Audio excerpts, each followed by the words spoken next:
Bonjour à tous et bienvenue dans Block Interview, le podcast qui va à la rencontre de ceux qui utilisent la blockchain dans leur quotidien pour mieux la comprendre. Aujourd'hui, je suis allé à la rencontre de Itamar le Suisse qui a créé l'application et la start-up du même nom, Argent. Leur objectif, rendre l'accès aux crypto-monnaies et la gestion de ces cryptos le plus facile possible, un petit peu en mode N26 si vous connaissez cette néobanque. Avec lui, on a vu un petit peu son parcours, ses différentes actions et ce qu'il a présenté également à la conférence ETHCC qui s'est tenue cette année.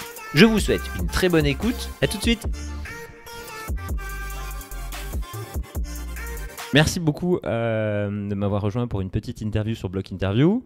Merci aussi de te passer bientôt ton pitch. Tu vas présenter bientôt ton pitch à l'ETHCC, où nous sommes. Mais avant de parler de ça, j'ai une question que j'aime bien poser. C'est comment t'en es venu à t'intéresser à la blockchain? C'est quoi ton premier contact? Mon premier contact avec la blockchain devait être fin 2016. D'accord. Donc en fait, pour moi, ce qui s'est passé fin 2016, j'ai vendu ma boîte précédente. On a eu des gros problèmes sur le transfert d'argent qui a été bloqué par les banques aux US pour des raisons administratives idiotes. Donc c'était une erreur, on a finalement reçu le paiement. Après ça, j'ai acheté de la crypto, j'ai acheté de l'Ether sur Kraken. Et pour moi, c'était vraiment transférer cet Ether de Kraken à un hardware wallet qui était le moment un peu magique où j'ai pu transférer une certaine somme sans intermédiaire au milieu en quelques secondes. Et à l'époque, c'était gratuit. Enfin, ça coûtait moins d'un cent un transfert. Et ça, c'était vraiment mon moment où j'ai réalisé la puissance de la technologie. D'accord. Et du coup, juste même pour préciser, ta boîte d'avant, tu t'occupais de quoi juste pour un petit peu le transfert? Donc ma boîte précédente, c'était Peak. C'était la plus grande boîte d'entraînement cérébral sur mobile, avec 60 millions d'utilisateurs, qu'on a vendu d'ailleurs à un groupe français en 2016.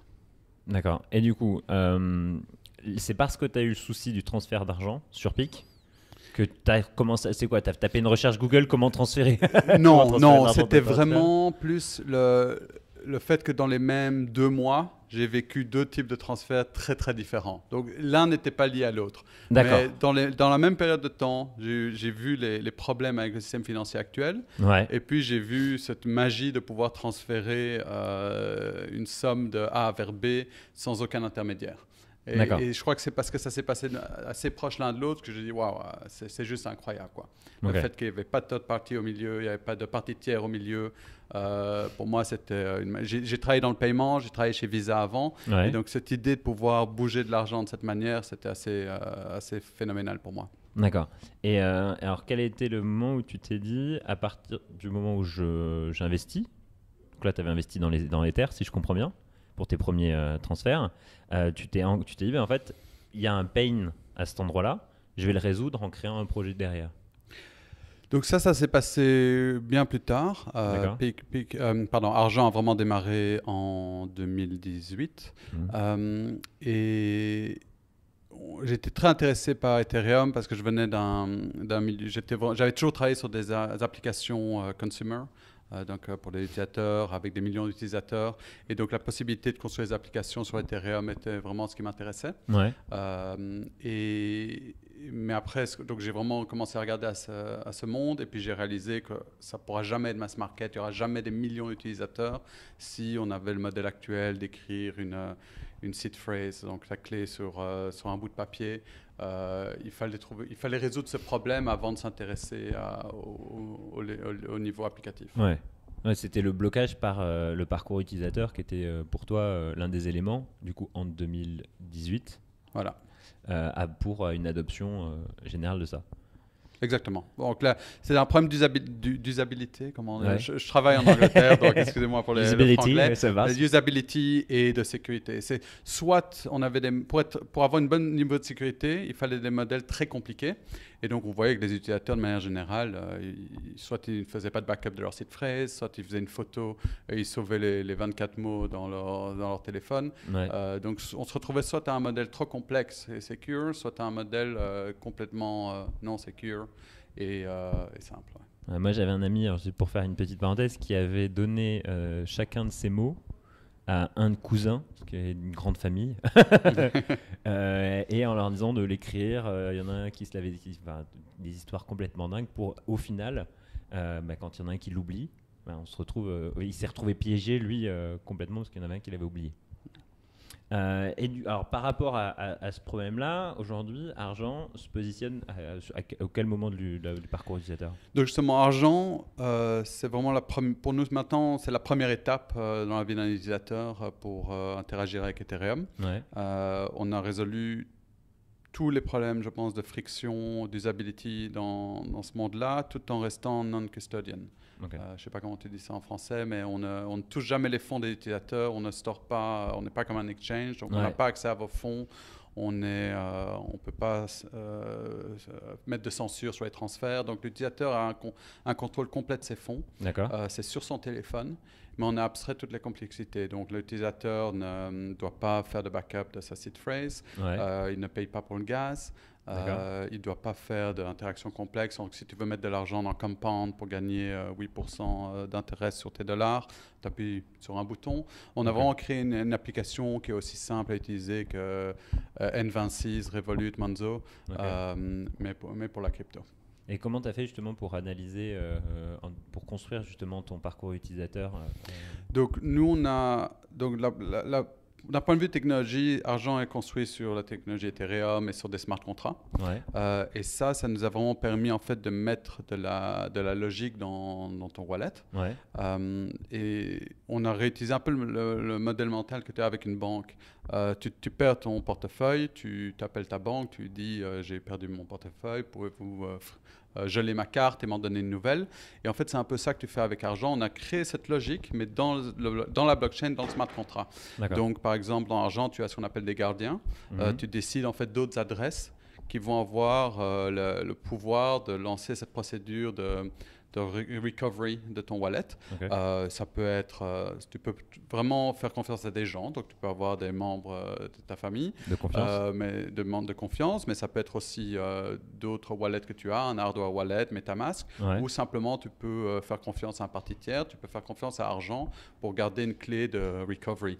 Ce qui est important, c'est que ce gardien n'a pas accès à tes fonds, il ne peut pas voler tes fonds. Il est vraiment là pour le moment où tu perds ton téléphone. En gros, tu redonnes l'app, tu lances la recovery, tu dis à ton gardien ou à Argent, approuve cette recovery. Et du coup, là, comment ça se passe? Tu as une série de questions auxquelles il te propose. Donc, ça, c'est vraiment en fonction du choix de l'utilisateur. Si c'est ton propre hardware wallet, donc évidemment, tu vas prendre ton hardware wallet et tu approuves la transaction. Si c'est Argent, on emploie vraiment une méthode traditionnelle de two-factor authentication. Mais là où c'est intéressant, c'est que si tu as accès à ton téléphone et que quelqu'un arrive à voler tes deux facteurs, en fait, avec ton téléphone, comme tu es l'owner du wallet, tu peux annuler. Tu peux annuler les transactions. Donc, tu as vraiment la simplicité et c'est un modèle assez proche de ce que les gens sont habitués dans le web traditionnel. Et puis, il y a aussi des éléments comme une daily limit, par exemple, une limite de paiement quotidien. Comme sur N26. Exactement. Donc, même si quelqu'un arrive à extraire la clé de ton téléphone, je ne sais pas comment, il ne saurait pas vider. Même avec la clé, je ne peux pas vider ton compte. Donc, c'est vraiment un niveau de sécurité qu'on n'a pas dans d'autres types de wallets. Et en même temps, il y a toute cette simplicité. Le fait que tu ne payes pas de gaz ou le fait que des actions compliquées comme ouvrir un CDP Maker, on est en train de migrer vers le Vault, ça fait en un clic, tu écris le montant, tu appuies sur un bouton et c'est parti. Toutes les transactions vont se faire par ton wallet parce que de nouveau, le wallet est un smart contract qui peut orchestrer des actions compliquées pour toi. Et aujourd'hui, c'est quoi ta population d'utilisateurs Donc, on a passé vraiment un an. Donc, ça fait 2 ans qu'on a démarré. Quand on a démarré Argent, on a passé beaucoup de temps à construire le produit, auditer le produit. Et puis, ça fait un an qu'on est dans une période avec une liste d'attente où on ajoute des utilisateurs petit à petit et on améliore le produit. Il y a des millions de dollars dans les wallets pour l'instant, encore dans cette période restreinte. Et on va très bientôt, dans les semaines qui viennent, enlever la liste d'attente et faire le lancement. Et ouvrir, d'accord. Mais c'est live en production, les gens peuvent aller sur argent.xyz, downloader l'app et dans les 48 heures, ils auront accès au wallet. D'accord. Et du coup, toi, ton objectif, c'est d'ouvrir au travers de ça des gens qui n'ont pas forcément des cryptos, à les amener à s'intéresser à ça, ou ta cible, c'est quand même des gens voilà, qui ont des Donc, cryptos et qui veulent s'en servir de manière usuelle. À terme, c'est d'abstraire toute la complexité comme on l'a fait pour que vraiment ça puisse avoir une adoption globale de la crypto. Ouais, Aujourd'hui, on est quand même encore très centré sur la communauté existante. ouais, Je dirais que c'est pas pour des raisons d'usabilité ou de sécurité. Voilà, le produit est vraiment aussi simple que N26 en France. Mais il y a encore, je pense, c'est un monde très nouveau. Il y ouais. a encore des risques à expliquer aux utilisateurs. Et donc, on préfère aller vraiment étape par étape, gagner la confiance des utilisateurs avant de s'engager vers des utilisateurs qui comprendront peut-être un peu moins ce dans quoi ils s'engagent, le type de produit. Donc, c'est plus surtout de la communication Ouais. du produit, du risque, etc. Mais d'un point de vue technique, on est prêt à avoir une audience très globale et on est la méthode la plus sûre et simple pour interagir avec Ethereum. Et alors pour revenir un petit peu côté organisation, c'est ce qu'on disait un petit peu tout à l'heure hors enregistrement, c'est que j'ai l'habitude de faire un point aussi sur l'aspect startup, c'est-à-dire la mise en place de ta startup justement. Donc tu es basé à Londres, donc à Londres si j'ai bien noté. Oui, à Londres. Ouais. Voilà.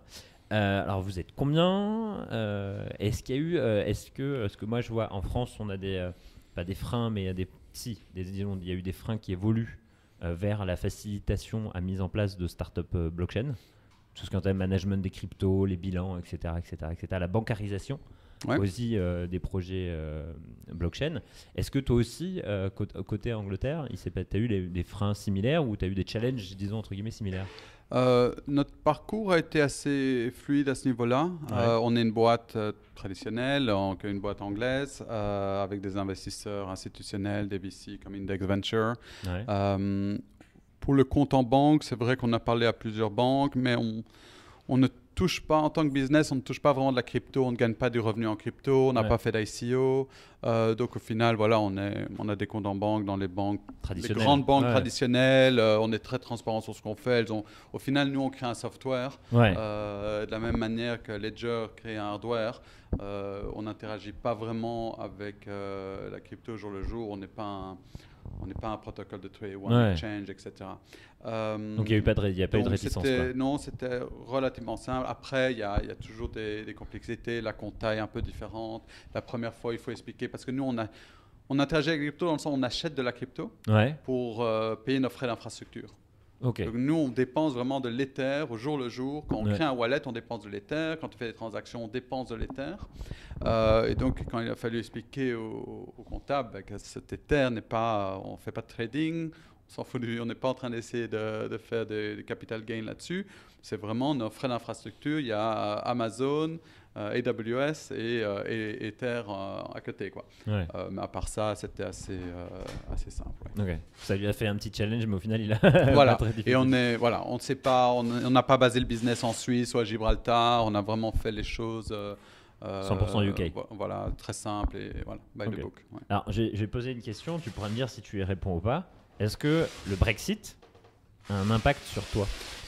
Donc, ça aurait pu avoir un impact. Ma boîte précédente, on était 45 et je dirais que 60 à 70% des gens étaient européens. Donc à Londres, c'était vraiment, vraiment facile d'engager des gens à travers l'Europe. Quelqu'un voyait notre pub pour un job, prenait un vol EasyJet, on l'engageait, le jour d'après, il restait. Donc c'était vraiment une flexibilité. Bouger de Paris à Londres, c'était pas différent de bouger de Paris à Marseille. Mais en fait, quand on a démarré Argent, on a créé la boîte de manière distribuée. Donc la société est anglaise, mais l'équipe est basée à travers l'Europe. Donc on engage n'importe où en Europe. On n'a pas de bureau à Londres avec la majorité de l'équipe. Mes cofondateurs sont en Belgique. On a des gens en Espagne, au Portugal, en Bulgarie, en Roumanie, partout. Du coup, non, Brexit ne nous impacte pas trop. Parce qu'on est, voilà, d'un point de vue, à ce niveau-là, on était préparé. Organisationnel, il n'y a pas de souci. Et ça, c'était le point principal. Après, il faudra voir comment la régulation crypto évolue. Il y a la 5e directive AML européenne. Aujourd'hui, le UK a créé sa propre directive en ligne avec ça. Mais est-ce que dans le futur, on va se retrouver avec une divergence des règles entre l'Europe et le UK? et nous donnera peut-être un peu plus de casse-tête, mais bon, c'est pas différent du fait qu'il y a des règles différentes aux États-Unis, en Asie, en Chine, c'est différent que la Corée, que le Japon, etc. C'est de la compliance, quoi, de manière traditionnelle, et ça risque de pas d'impacter gravement au final ta structure. Voilà, quoi. donc Brexit pour nous, on ne suis pas heureux en tant qu'Européens à Londres, ça risque de changer la vie à Londres, je pense, mais d'un point de vue business, pour l'instant, on n'a pas été impacté. Pas été impacté, d'accord. Alors là, on arrive justement à la fin et j'aime bien voir un petit peu 2 questions. Le message que tu veux faire passer ici, justement à ta conférence, c'est quoi le message justement que tu veux passer à l'ETHCC et moi, si j'ai bien compris, du coup, il y aura quand même bientôt la phase de listing d'essai, pas de listing d'essai, d'enlever liste d'attente. Donc, on va enlever la liste d'attente. Aujourd'hui, il y a une liste d'attente, mais les gens peuvent avoir accès après quelques jours à Argent. Okay. C'est juste qu'on prend le temps, on peut parler à beaucoup d'utilisateurs pour améliorer le produit. Mais voilà, comme j'ai dit, il y a des millions de dollars dans les wallets déjà, donc les gens peuvent aller. Non, donc le message pour ETHCC, nous, on va parler en fait de l'interaction avec les DApp. On a fait quelques améliorations pour simplifier la vie des utilisateurs quand ils interagissent avec des DApp en dehors d'Argent. Ouais. Mais pour moi, le message aussi, c'est qu'il faut vraiment... la communauté doit travailler sur des use cases pour les utilisateurs. Moi, comme je le dis toujours, ma mère et mes parents peuvent utiliser Argent. Ouais. D'un point de vue simplicité, c'est super simple, ils peuvent le faire, mais ils n'ont aucune raison de l'utiliser. Ouais. Donc la crypto aujourd'hui n'a pas encore, je pense, résolu des problèmes pour la majorité des gens. Il y a des niches dans lesquelles on a résolu certains petits problèmes, mais on n'a pas des problèmes de scalability ou d'usability. Maintenant, ça a été résolu. C'est vraiment un problème d'ajouter de la valeur et de créer des solutions pour des problèmes que les utilisateurs auraient dans la vie de tous les jours. Ben on va terminer sur cette belle phrase. Merci beaucoup. Merci. Merci beaucoup d'avoir écouté cet épisode jusqu'au bout. N'hésite pas à t'abonner au podcast pour ne pas manquer une interview. Allez voir également ma chaîne YouTube, Block Interview. Dessus, je fais des interviews live toutes les semaines et plus précisément tous les vendredis à 12h30. Donc n'hésite pas à venir où tu pourras directement interagir avec les personnes que j'interviewe. N'hésite pas à lâcher un petit commentaire sur iTunes, ça permet de mettre en avant le podcast. Je te souhaite une très bonne journée, bon courage si tu es en confinement. Force à toi si tu travailles. À très bientôt. Ciao.